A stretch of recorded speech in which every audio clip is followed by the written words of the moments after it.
This is one of the most debatable topic যে পশ্চিমা দেশগুলোর উত্থানের আসল কারণ কি সায়েন্টিফিক রেভলিউশন, ইন্ডাস্ট্রিয়াল রেভলিউশন, মুক্ত চিন্তার জাগরণ, নাকি বছরের পর বছর ধরে চলা নৃশংস উপনিবেশবাদ, সাম্রাজ্যবাদী শোষণ, আটলান্টিকের দাস ব্যবসা আর অন্য দেশের সম্পদ চুরির মাধ্যমে আজকের এই সমৃদ্ধ ওয়েস্টার্ন কান্ট্রিজ। চুরি নিয়ে ছোট একটা ইনফরমেশন দেই। ব্রিটিশরা ইন্ডিয়ান সাবকন্টিনেন্ট থেকে 200 বছরে চুরি করেছে $45 ট্রিলিয়ন বেশি। আমি শিওর এই অ্যামাউন্টটা আপনার মাথার উপর দিয়ে গেছে, অ্যান্ড প্রথমবার টু বি অনেস্ট আমার মাথার উপর দিয়ে গেছিলো। By the way, for the comparison, এই অ্যামাউন্টটা বাংলাদেশের বর্তমান জিডিপির প্রায় 100 গুণ এবং খুদ ইংল্যান্ডের জিডিপিরই 10 গুণেরও বেশি। তো পশ্চিমা দেশগুলোর সম্পদের পেছনের কারণে প্রশ্ন আসাটাই উল্টা স্বাভাবিক। And it's a valid question যে আজ বিশ্ব রাজনীতির মঞ্চে গ্লোবাল ইকোনমি, এনভায়রনমেন্ট কিংবা নীতি নৈতিকতা বা মানবাধিকার নিয়ে লেকচার দেওয়া সেই পশ্চিমা দেশগুলোর এই বিপুল ঐশ্বর্যের পেছনে আসল ম্যাজিকটা কোথায়? You love lecturing us because you have a colonial mentality. Then there are colonial structures and institutions. You lend us money, and every time you lend us money, which is our money. এই কোশ্চেনের answer যে সুদা হবে না সেটা জানতাম, but এতটাও যে ইন্টারেস্টিং হবে সেটাও জানতাম না। Many of today's problems in these countries, including the persistence, in some cases the creation of racial and ethnic and religious tensions, were the direct result of the colonial experience. এই পুরো ভিডিওটা আমরা মূলত দুইটা পার্সপেক্টিভ বা দুইটা view point থেকে দেখার চেষ্টা করব। প্রথমটা হচ্ছে অবভিয়াসলি পশ্চিমাদের পজিটিভ সাইড, যেটা আমরা সবাই কম বেশি জানি, তাদের সায়েন্টিফিক অ্যান্ড ইন্ডাস্ট্রিয়াল রেভলিউশন, আইনের শাসন আর ইনোভেশন, যার কারণে বিশ্ব আজ এত দ্রুত প্রগ্রেস করতে পেরেছে। আর দ্বিতীয়টা হচ্ছে তাদের সেই ডার্ক বা নেগেটিভ পার্সপেক্টিভ, যেটা নিয়ে আমরা অনেকে হয়তো কিছুটা জানি, কিন্তু তারা ঠিক কোন লেভেলে আর কোন স্কেলে এই শোষণটা চালিয়েছে সেটা হয়তো আমরা অনেকেই জানি না। ছোটো একটা এক্সাম্পল দিয়ে ব্যাপারটা স্পষ্ট করি। 1800 সালের মধ্যে তারা যেখানে পৃথিবীর প্রায় 35% ল্যান্ড এরিয়া নিজেদের দখলই নিয়ে নেয়, সেখানে প্রথম বিশ্বযুদ্ধ শুরু হতে হতে এই দখলদারিত্বের পরিমাণ দাঁড়ায় রেকর্ড প্রায় 84%, যেটা পুরো মানব সভ্যতার ইতিহাসে এর আগে কোনো সিস্টেমে পুরো পৃথিবীকে এত অল্প সময়ে এবং এত অল্প গুটি কয়েক দেশের ইশারায় এভাবে বেঁধে ফেলতে পারেনি। It's not just a colonial mentality, it's the colonial structures and institutions which reproduce themselves year after year after year. এখানে একটা জঘন্য ব্যাপার কি জানেন? কলোনিয়ালিজমের one of a few justification was religion. We came to serve God and King, but also to get rich. মানে ব্যাপারটা বুঝতে পারতেছেন? তারা 100 বছর আগে ধর্ম ব্যবসা করে ট্রিলিয়ন ডলার চুরিও করে ফেলছে। বাই দ্য ওয়ে, অধিকার না যাই, প্রথমে ডার্ক সাইডটা নিয়ে শুরু করা যাক, বিকজ এখানে টাইমলাইনটা বোঝা অনেক ইম্পর্টেন্ট। মানে পশ্চিমাদের উপনিবেশবাদ তাদের উদ্ভাবনী শক্তিকে কমপ্লিমেন্ট করেছে, নাকি তাদের উদ্ভাবনী শক্তি উপনিবেশবাদ আর সাম্রাজ্যবাদকে কমপ্লিমেন্ট করেছে? সহজ ভাষায় বললে, তারা আগে ব্রিলিয়ান্ট সফটওয়্যার আবিষ্কার করছে বলে তারা ধনী হয়েছে, নাকি আগে তারা অন্য দেশ লুট করে ধনী হয়েছে, পরে সেই টাকা দিয়ে তারা বড় বড় আবিষ্কার করছে? Let me say with the greatest possible respect, it's a bit rich to oppress, enslave, kill, torture, maim people for 200 years and then celebrate the fact that they're democratic at the end of it. Modern colonialism বা উপনিবেশবাদের শুরুটা হয়েছিল Cristiano রোনালদোর দেশ পর্তুগালের হাত ধরেই। ঠিক 1415 সালে যখন পর্তুগিজরা উত্তর আফ্রিকার অত্যন্ত স্ট্র্যাটেজিক একটা ট্রেড পোর্ট সেউটা দখল করে নেয়, তখন কিন্তু পর্তুগাল কোনো রিচ কান্ট্রি ছিল না। তখন তারা মূলত মাছ ধরা আর কৃষিকাজের উপরই নির্ভরশীল ছিল। তো পর্তুগাল যখন 1415 সালে সেটা দখল করে কলোনিয়ালিজমের অফিসিয়াল খাতা খুলল, তখন তৎকালীন বিশ্বের আরেকটা অ্যাডভান্সড নৌশক্তির দেশ ছিল স্পেন। সেই স্পেন আবার তখন নিজেদের ভিতরে নোংরা পলিটিক্স, সিভিল ওয়ার আর নিজেদের দেশ থেকে মুসলিম তাড়ানোর দীর্ঘ যুদ্ধে ব্যস্ত ছিল। কিন্তু অবশেষে 1492 সালে এসে তাদের শেষ মুসলিম রাজত্ব গ্রানাডা দখল করে স্পেনের পুনর্দখল শেষ করলেন। আর ঠিক সেই একই বছর স্পেনও দ্বিতীয় দেশ হিসেবে অফিসিয়ালি কলোনিয়ালিজমের খাতায় নাম লিখালো। স্পেনের রাজপরিবার সেই 1492 সালেই ফান্ড করলেন ক্রিস্টোফার কলম্বাসকে ইন্ডিয়া খুঁজতে। কিন্তু এখানে ইন্টারেস্টিংলি কলম্বাস ইন্ডিয়া খুঁজতে গিয়ে দীর্ঘ কয়েক মাসের যাত্রা শেষে অবশেষে পা রাখলেন আমেরিকায়, এবং এখান থেকেই শুরু হয় কলোনিয়ালিজমের আসল উত্থান এবং পুরো পৃথিবীকে দুই ভাগে বাগবাটোয়ারা করা সব ইন্টারেস্টিং স্টোরি।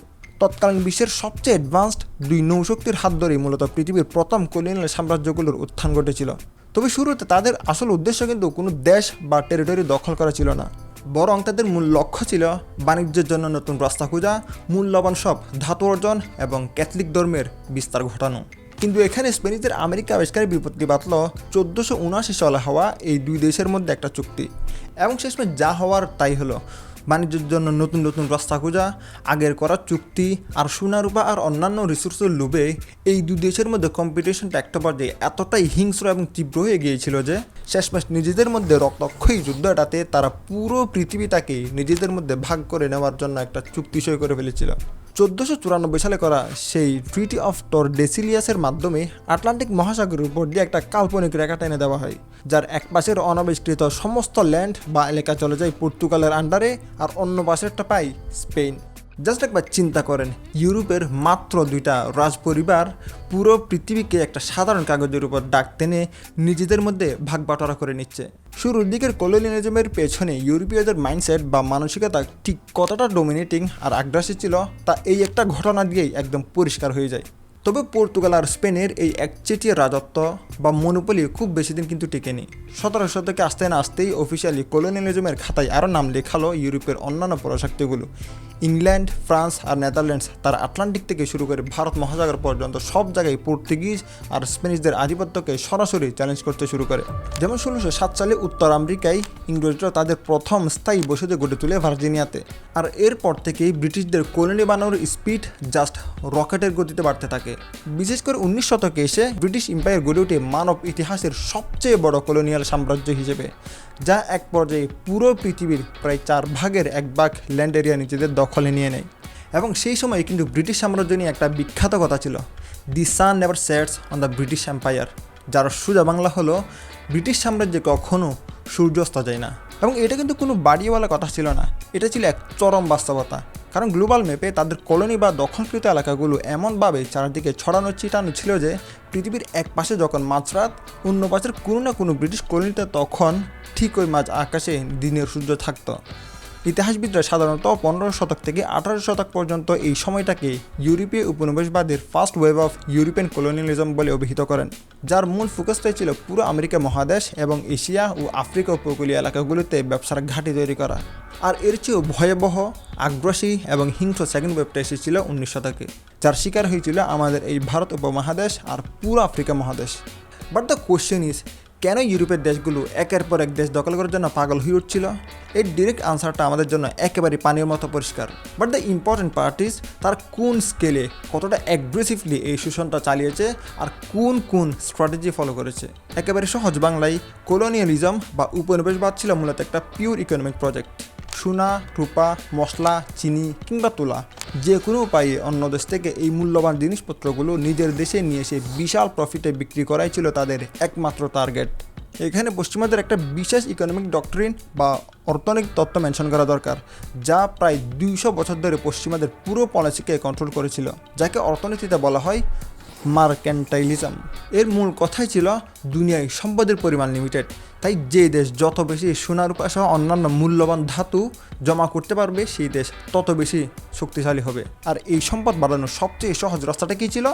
অন্য দেশ দখল করে সেখানকার রিসোর্স ফ্রিতে নিজেদের দেশে নিয়ে আসা। Greatest collection of colonial loot, and they don't want to give it up, because if they do, they'll have to empty their legendary loot box. They call it the British Museum. সোজা বাংলায় এটা ছিল অন্য দেশের সম্পদ চুরির একটা official এবং সুপরিকল্পিত ইকোনমিক পলিসি। অবশ্য শুধু এটাই তাদের একমাত্র পলিসি ছিল না, সময়ের সাথে সাথে তার আরও নতুন পলিসি আবিষ্কার করেছিল। কিন্তু দিন শেষে সব কিছুর আলটিমেট পারপাস ছিল জাস্ট একটাই, যে কোনো উপায়ে এই ইকোনমিক প্রজেক্টটাকে ফুলে ফেঁপে কলাগাছ বানানো। We came to serve God and King, but also to get rich. এবার সে এই ভিডিওর one of the most important অ্যাসপেক্টে, তার কোন স্কেলে কতটা অ্যাগ্রেসিভলি এই শোষণটা চালিয়েছে। আমরা অনেকেই ভাবি ব্রিটিশরা হয়তো এই দেশে এসে ব্যবসা করেছে, আমাদের রেল লাইন দিয়েছে, আমাদের একটু মডার্ন বা সভ্য বানাতে সাহায্য করেছে।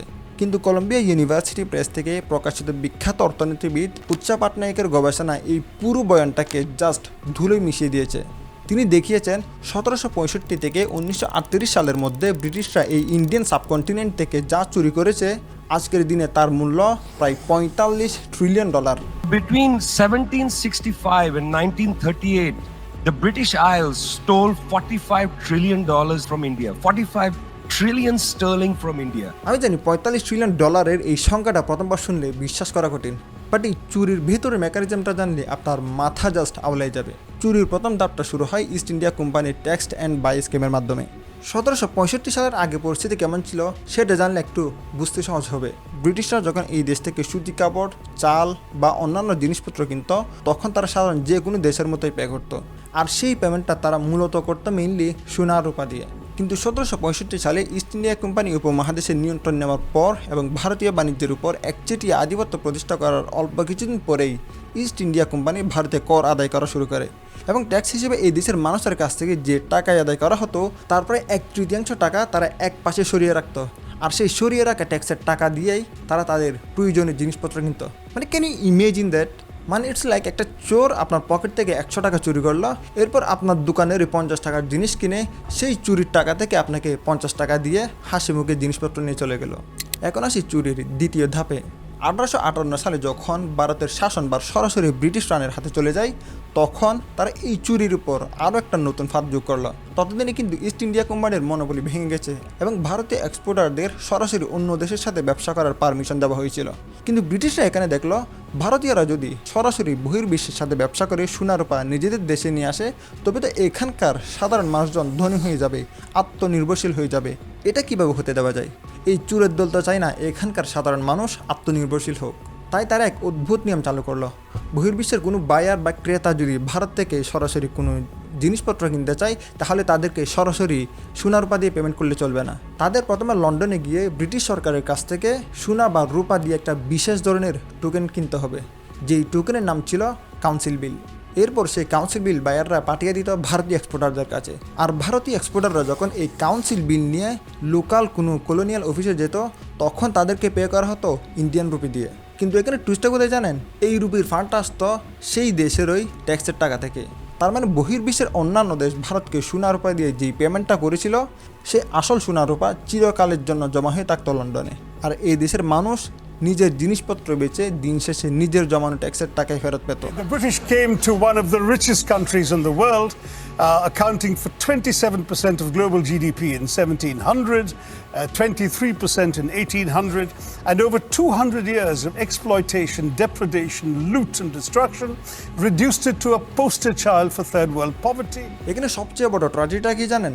এই সুনিপুণ কারচুপির কারণে ভারতের অ্যাকাউন্টসে সবসময় একটা ভুয়া ডেফিসিট বা ঘাটতি দেখানো হতো, আর সেই ঘাটতি উসুল করতে উল্টো ভারতকে বাধ্য করা হতো ব্রিটেন থেকে চড়া সুদে লোন নিতে।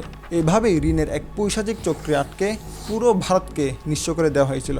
With just over 3% of global GDP, 90% of the population living below the poverty line when the British left in 1947. The growth rate of British India from 1900 to 1947 was 0.001%. That's what they were doing while draining the country of taxes and resources. এবং এখানে একটা interesting tragedy কি জানেন? 2014 সালে হওয়া একটা পরিসংখ্যান অনুযায়ী ইংল্যান্ডের 50% মানুষ এখনও মনে করে কলোনিয়ালিজমের ফলে আমরা বেনিফিটেড হয়েছি। মানে can you imagine that? For the comparison, 1700 সালে বিশ্ব অর্থনীতিতে তখন এই ইন্ডিয়ান সাবকন্টিনেন্টের অংশীদারিত্ব ছিল অ্যারাউন্ড 30%, যা খুদ পুরো ওয়েস্টার্ন ইউরোপের সম্মিলিত জিডিপির চেয়েও বেশি ছিল। কিন্তু যখন এই ব্রিটিশরা ইন্ডিয়ান সাবকন্টিনেন্ট ছেড়ে গেছে, তখন বিশ্ব অর্থনীতিতে এই অংশীদারিত্ব নেমে আসে মাত্র 3 থেকে 4%। শুধু এটা না, তখন মানুষের গড় আয় পর্যন্ত কমেছে। এমনকি লিটারেসি রেট বা সাক্ষরতার হার ছিল মাত্র 12% যখন এই ব্রিটিশরা ইন্ডিয়ান সাবকন্টিনেন্ট ছেড়ে গেছে। Education, my gosh, the British, the last thing they wanted to do was invest in educating Indians. The entire expenditure of the British on education in India, from the nursery level to the highest universities, was less than half the high school budget of the state of New York. And a literacy rate below 17% and a life expectancy of 27. আয়রনিটা হচ্ছে, আমরা যখন আজকে বলি পশ্চিমাদের এই scientific revolution বা industrial রেভলিউশনে তাদেরকে ধনী বানিয়েছে, তখন আমরা ভুলে যাই যে এই কলোনিয়াল এক্সপেনশন কিন্তু শুরু হয়েছিল বাষ্পীয় ইঞ্জিন বা আধুনিক কোনো ফ্যাক্টরি আবিষ্কারের প্রায় 350 বছর আগে। তার মানে কলোনিয়ালিজম কিন্তু কোনো মডার্ন সায়েন্সের ফসল হিসেবে আসেনি, বরং কলোনিয়াল চুরির টাকা আর রিসোর্সই পরবর্তীতে মডার্ন সায়েন্স আর ইন্ডাস্ট্রিয়াল রেভলিউশনকে ফান্ড করার ব্যাকবোন হিসেবে কাজ করেছে। এখানে ডিয়ার কঙ্গোর স্টোরিটা জানলে পুরো ভিডিওটা বুঝতে আরও বেশি সহজ হবে, যেটা নিয়ে আমি অলরেডি একটা ভিডিও করেছি, সেজন্য এই ভিডিওতে এটা লম্বা আলোচনা না করি, জাস্ট ছোটো একটা ইনফরমেশন দেই। কঙ্গো হচ্ছে one of the most resourceful country in the world. কঙ্গোতে যেই পরিমাণ প্রাকৃতিক সম্পদ আছে তা অলমোস্ট আমেরিকান জিডিপির সমান, যা $24 ট্রিলিয়ন বেশি। An estimated $24 trillion worth of minerals lie beneath the surface. But the sad part is, যেই দেশটা পৃথিবীর সবচেয়ে ধনী দেশগুলোর একটা হওয়ার কথা ছিল, সেই দেশটা আজ পৃথিবীর সবচেয়ে দরিদ্র দেশগুলোর মধ্যে একটি। এবং বর্তমানে আমরা যে ডিজিটাল রেভলিউশনে বাস করছি, কঙ্গো যেটা সেটা ইমেজিন করা নেক্সট টু ইম্পসিবল। এত বিপুল পরিমাণে ন্যাচারাল রিসোর্স এই দেশটাতে আছে, এবং এই দেশটাকে শাসন এবং শোষণ করেছে বেলজিয়ামের মতো একটা দেশ। তখনকার এই বেলজিয়াম কঙ্গোর মানুষকে কী পরিমাণ শোষণ করেছে আর অশিক্ষিত রেখেছে, সেটা একটা এক্সাম্পল দিলে খুব স্পষ্টভাবে বোঝা যাবে। 1960 সালে কঙ্গো যখন বেলজিয়ামের দীর্ঘ শোষণের পর স্বাধীনতা পেল, তখন তারা দেশটির মাটির নিচে সম্পদ লুট করে নিয়ে গিয়েছিলই, সাথে এটাও নিশ্চিত করে গিয়েছিল যেন দেশটি চালানোর মতো কারো মাথাও না থাকে। প্রায় 1,50,00,000 মানুষের এই বিশাল দেশে তখন ইউনিভার্সিটি গ্র্যাজুয়েট ছিল মাত্র 16 জন। 16% না, কিন্তু শুধু 16 জন 1.5 কোটি মানুষের মধ্যে। জাস্ট একবার চিন্তা করেন কোন লেভেলের শাসন এবং শোষণ চালিয়েছে এখানে। আটলান্টিকের দাস ব্যবসার এক্সাম্পলটা দিয়ে এই পশ্চিমাদের ডার্ক পার্সপেক্টিভটা শেষ করব। অ্যান্ড আফটার দ্যাট পজিটিভ সাইডগুলো নিয়ে কথা বলবো। সায়েন্টিফিক রেভলিউশন, ইন্ডাস্ট্রিয়াল রেভলিউশন, আইনের শাসন, ইনোভেশন, যেটার কারণে বিশ্ব আজ এত দ্রুত প্রগ্রেস করতে পেরেছে। So back to the story. Atlantic Das ব্যবসা ছিল মূলত একটা বিশাল এবং সুপরিকল্পিত বৈশ্বিক নেটওয়ার্ক। 16 থেকে 19 শতকের মধ্যে আটলান্টিকের মহাসাগর পাড়ি দিয়ে আমেরিকার মহাদেশগুলোতে 12 মিলিয়নের বেশি আফ্রিকার মানুষকে জোরপূর্বক পাচার করা হয়েছিল। ইউরোপীয় দেশগুলোর কৃষিকাজের জন্য শস্ত্র শ্রমের ব্যাপক চাহিদাই ছিল এই দাস ব্যবসার মূল চালিকা শক্তি। এই নির্মম প্রক্রিয়াটি আফ্রিকার সমাজ ব্যবস্থাকে সম্পূর্ণরূপে ধ্বংস করে দিয়েছিল। One of the most tragic chapters in human history is the transatlantic slave trade, when at least 12 million enslaved Africans were violently and cruelly uprooted from their homes and sent across the Atlantic Ocean to strange lands. যার বিপরীতে এর মাধ্যমে বিপুল পরিমাণ সম্পদ অর্জিত হয়েছিল, যা শিল্প বিপ্লবকে ত্বরান্বিত করতে সরাসরি জ্বালানি হিসেবে কাজ করেছিল। In Britain's rise for 200 years was financed by its depredations in India. In fact, Britain's industrial revolution was actually premised upon the deindustrialization of India. মানে ব্যাপারটা বুঝতে পারতেছেন যে ইন্ডাস্ট্রিয়াল রেভলিউশনের কারণে বিশ্ব আজ এত দূর এত দ্রুত প্রোগ্রেস করতে পেরেছে, তার অন্যতম ক্রুশিয়াল রিসোর্সই ছিল এই শোষিত মানুষগুলো। আর এর জন্য যে মেটেরিয়াল দরকার হয়েছিল তা এসেছিল পৃথিবীর বিভিন্ন প্রান্ত থেকে, ইনক্লুডিং দোজ কলোনাইজড কান্ট্রিজ। আর এর পেছনে যে বিপুল অর্থের দরকার ছিল সেটাও আসছিল উপনিবেশবাদের নির্মম শোষণ থেকে, যেটা আমরা একটু আগেই দেখলাম। জাস্ট আমাদের এই ইন্ডিয়ান সাবকন্টিনেন্ট থেকেই তারা লুট করেছে $45 ট্রিলিয়ন, আর বাকি পুরো পৃথিবী থেকে তারা কত $ট্রিলিয়ন চুরি করেছে তা জাস্ট আপনি ইমেজিন করতে পারেন। সোজা এই পুরো প্রসেসটা রান করতে যা কিছু ফিজিক্যাল রিসোর্স বা ফুয়েলের দরকার ছিল, তার প্রায় সব কিছুই সাপ্লাই দিয়েছিল কলোনাইজড কান্ট্রিগুলো। কিন্তু এখানে শুধু একটা জিনিসই মিসিং ছিল, যেটা বাইরে থেকে আসেনি, বরং এসেছিল পশ্চিমা দেশগুলোর নিজের ঘরের ভেতর থেকেই। আর সেটা হচ্ছে the idea, the knowledge, the wisdom. Simply চাইলে বলাই যায় যে শুধু এই একটা জিনিসই ইউরোপিয়ানদের ছিল, যা তৎকালীন বিশ্বের অন্য কারো কাছেই ওভাবে ছিল না। বাট এখানেও কিন্তু একটা বড় প্রশ্ন থেকেই যায়, হয়তো অন্য দেশগুলো থেকে শোষণ করে আনা $1 ট্রিলিয়ন রিসোর্স আর সস্তা শ্রমের ফেসিলিটি বা সুযোগ ছিল বলেই তাদের মধ্যে ওই নলেজ গ্রো করছে, অ্যান্ড আলটিমেটলি ওই আইডিয়া আসছে to build something extraordinary. Oh, it's not our fault. You just missed the bus for the Industrial Revolution.